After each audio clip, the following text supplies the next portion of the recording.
নমস্কার সবাইকে, আমি শৈবাল। আমাদের চ্যানেল অভিযানের সঙ্গীর প্রথম ভিডিওতে আপনাদের জানাই অনেক স্বাগত।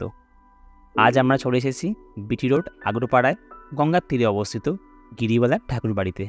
তো চলুন ভিডিও শুরু করা যাক। নমস্কার সকলকে, অভিযানের সঙ্গী চ্যানেলে সবাইকে জানাই হার্দিক স্বাগত। আজ আমরা চলে এসেছি বিটি রোডে অবস্থিত মোল্লারহাট। সেখান থেকে আপনারা হলধর বোস রোড ধরে সোজা গঙ্গার তীরে চলে আসবেন। এসে বসতে থাকবেন আপনারা এই গিরিবালার ঠাকুর বাড়িতে। এই গিরিবালার ঠাকুর বাড়ি দক্ষিণেশ্বরের মায়ের মন্দির আদলে তৈরি হয়েছিল এবং অনেকে ছোটো দক্ষিণেশ্বরের মায়ের মন্দিরও বলে থাকে। এখানকার এই মন্দিরগুলো অনেকটা দক্ষিণেশ্বরের মন্দির আদলে তৈরি হয়েছে এবং দক্ষিণেশ্বরের মা পূজিত হয় মা দক্ষিণাকালী এবং এখানকার দেবতা রয়েছে রাধা গোবিন্দ জিউ। মন্দিরের পশ্চিম দিকে গিরিবালা ঘাট, নবহতখানা ও নাট মন্দির। মন্দিরটি বাংলা 1318 সালের এবং ইংরেজি 1911 খ্রিস্টাব্দের 18ই জ্যৈষ্ঠ রানী রাসমণির নাতবউ কলকাতার জানবাজারের গোপালকৃষ্ণ দাসের বিধবা স্ত্রী গিরিবালা দাসী প্রতিষ্ঠা করেন। মন্দিরটি নির্মাণ করতে সেই সময় খরচ হয়েছিল প্রায় 3.5 লক্ষ টাকা।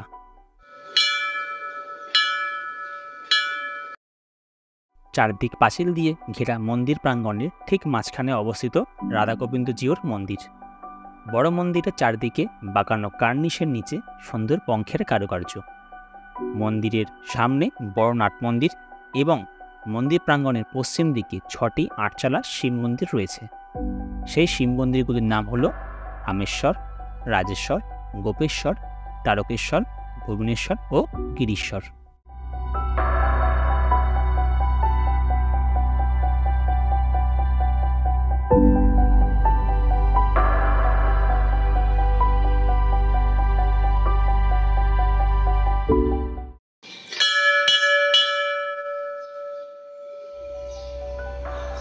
মন্দিরের গর্ভগৃহে কোষ্ঠীপাত্রের কৃষ্ণ, অষ্টধাতুর রাধা, গণেশ, নারায়ণশিলা ও অন্যান্য দেবদেবীর মূর্তি প্রতিষ্ঠিত ও নিত্য পূজিত। মন্দির প্রতিষ্ঠানের সময় যে রাধারানীর মূর্তিটি ছিল সেটি চুরি যাওয়ার পরে শ্বেতপাথরে একটি রাধারানীর মূর্তি পূজা করা হতো। সেই মূর্তিটি স্নান করানোর সময় পুরোহিতের অসাবধানতার জন্য ভেঙে যায়। সেই ভাঙা মূর্তিটি জোড়া দিয়ে দীর্ঘদিন যাবৎ পূজা করা হয়।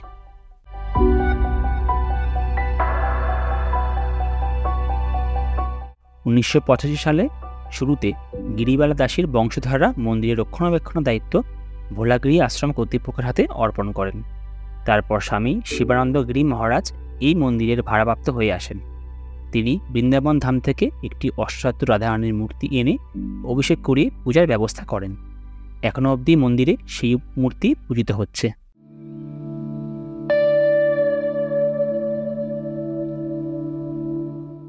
মন্দিরের নিত্য পূজা ছাড়াও মন্দির প্রতিষ্ঠা দিবসের উৎসব, রাধাষ্টমী, জন্মাষ্টমী, দোলযাত্রা, স্নানযাত্রা, ঝুলন ও রাসযাত্রা ইত্যাদি উৎসব অনুষ্ঠিত হয়। তবে হ্যাঁ, সত্যি বলতে আগেকার মতো এখন আর সেরকম জাঁকজমক হয় না। শিবরাত্রির দিন সারা রাত্র ধরে শিব মন্দিরগুলিতে পূজা অনুষ্ঠিত হয়।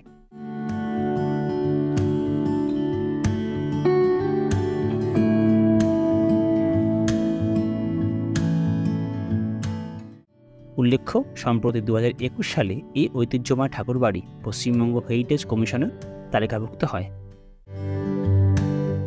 মন্দিরের পূর্ব দিকে রয়েছে সারি সারি কিছু ঘর। এগুলি নানা কাজে ব্যবহৃত হয়। মন্দিরের পরিবেশ খুবই সুন্দর।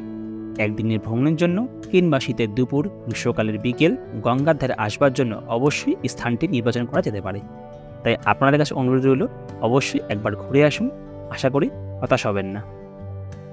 এরপরে কিছুটা সময় গঙ্গার ধারে কাটিয়ে সূর্যাস্ত দেখে আমরা চললাম আমাদের পরবর্তী গন্তব্য, পানিহাটি আরও একটি ঐতিহাসিক জায়গা অর্থাৎ ত্রাণবাবুর ঘাটে। তো চলুন, দেখা হচ্ছে আপনাদের সাথে সেখানে।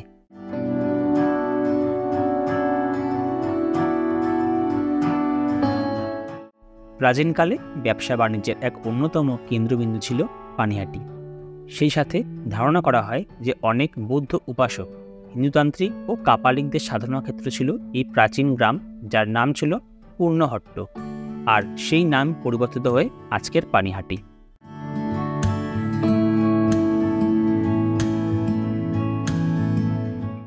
প্রথমেই আপনারা যে শ্বেতশুভ্র অপরূপ বিশাল মন্দিরটি দেখলেন সেটি হলো পানিহাটি সৎসঙ্গ বিহার।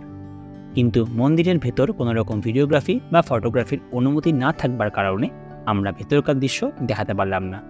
আপনারা চেষ্টা করবেন বিকেলের দিক করে আসবার, তবে এই মন্দিরের ভেতরে প্রবেশ করতে পারবেন এবং সেখানকার পূজা আরতি বিভিন্ন রকম জিনিস দেখতে পারবেন। এরপরই আমরা চলে এলাম ত্রাণবাবু ঘাটে। পানিহাটির উন্নয়ন ও বিকাশে ত্রাণবাবু এবং তার পূর্বপুরুষদের অবদান কিন্তু অনস্বীকার্য। চলুন একটু ঘুরে দেখি এই প্রাচীন অসাধারণ গঙ্গার ঘাট। নদীর তীরে এই ঘাট বরাবর হাঁটতে হাঁটতে বাদে ঘুরেই আপনি দেখতে পাবেন অপূর্ব সুন্দর এই কালী মন্দির।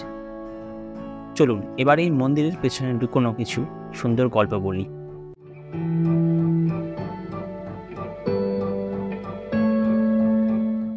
শোনা যায় খ্রিস্টীয় ৩য় শতকে বেড়াচাঁপার রাজা চন্দ্রকেতু গড় কেল্লা স্থাপন করেছিলেন, তার মধ্যে কালিকা নামে এক কালী মূর্তি স্থাপন করেন। মুসলমান আক্রমণে চন্দ্রকেতুর বংশধররা নিহত হন। জনৈক ব্রহ্মচারী কালী মূর্তি নিয়ে পালিয়ে আসেন এই গঙ্গা তীরে।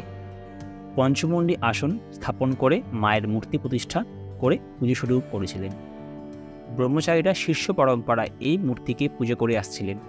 শেষ ব্রহ্মচারী প্রাণনাথ বাবুর পিতা নসিরাম বন্দ্যোপাধ্যায় সেই পুজোর দায়িত্বভার তার হাতে দিয়ে দেহত্যাগ করেন।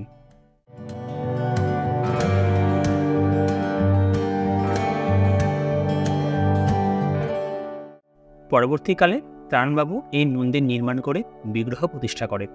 এই সময় মন্দিরটি ত্রাণবাবুর কালী মন্দির নামে বেশি পরিচিত ছিল।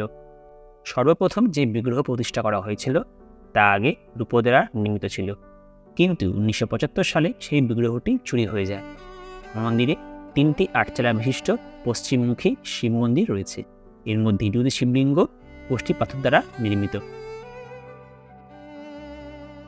তবে ঘাট ও মন্দির চত্বর কিন্তু রক্ষণাবেক্ষণের বেশ প্রয়োজন, কারণ আমাদের চোখে জায়গাটা অনেকটা অপরিষ্কার ছিল। তাই আপনাদের সবার কাছে অনুরোধ আগামী দিনে মন্দির ঘাট চত্বর পরিষ্কার রাখবার। তবে আজকের ভিডিও এত অবধি। আমাদের প্রথম ভিডিও আপনাদের কেমন লাগলো অবশ্যই জানাবেন কমেন্ট বক্সে, এবং ভালো লাগলে লাইক করতে ভুলবেন না এবং সাবস্ক্রাইব করে চ্যানেলের পাশে থাকবেন। আগামী দিনে চেষ্টা করব আরও ভালো ভালো ভিডিও আপনাদের উপহার দেওয়ার। Till then, take care, stay safe and happy travelling. আমি আকাশ আর আমি শৈবাল। আমরা দুই বন্ধু বিভিন্ন জায়গায় ঘুরে বেড়াবো এবং তার অভিজ্ঞতার ভিডিও শেয়ার করব এই চ্যানেলের মাধ্যমে। তাই ভিডিওগুলো ভালো লেগে থাকলে লাইক, শেয়ার এবং সাবস্ক্রাইব অবশ্যই করবেন। এবং সাবস্ক্রাইব করার সময় বেল আইকনে প্রেস করতে কখনোই ভুলবেন না। চলুন আপনাদের সাথে দেখা হচ্ছে আমাদের পরের অভিযান, যেখানে অভিযান করব আমরা আর সঙ্গী হবেন আপনারা। Till then, take care, bye by.